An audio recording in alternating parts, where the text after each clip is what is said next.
Қайырлы күн, құрметті оқырман.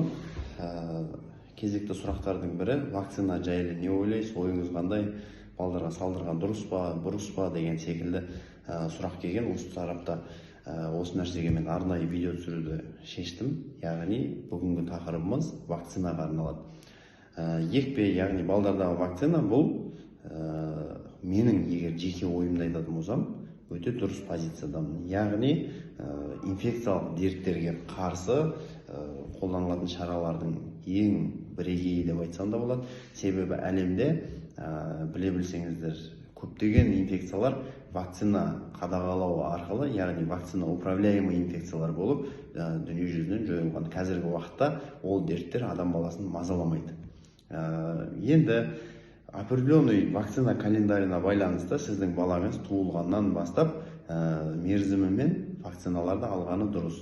Яғни паротитке, корға қарсы вакциналар, одан кейін жаңағы жыл сайынғы қарапайым айтайын сіздерге, жыл сайын тіпті ересек адамдар біздің өзіміз тұмауға қарсы вакцина салғызып тұруымыз қажет.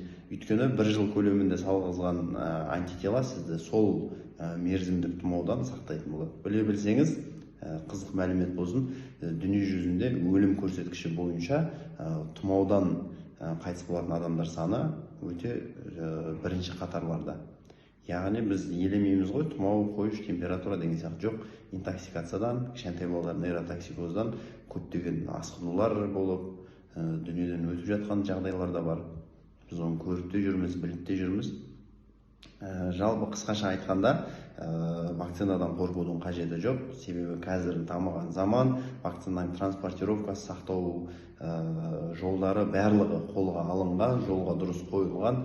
Ол вакцинадан ешқандай кері әсер, неврологиялық қандай да бұзылыстар дамиды дегенге мен түбегейлі келіспеймін. Сол себепті барлығыңызды вакцина алуға, вируспен, инфекциямен бірегей күресуге мен сіздерді шақырамын.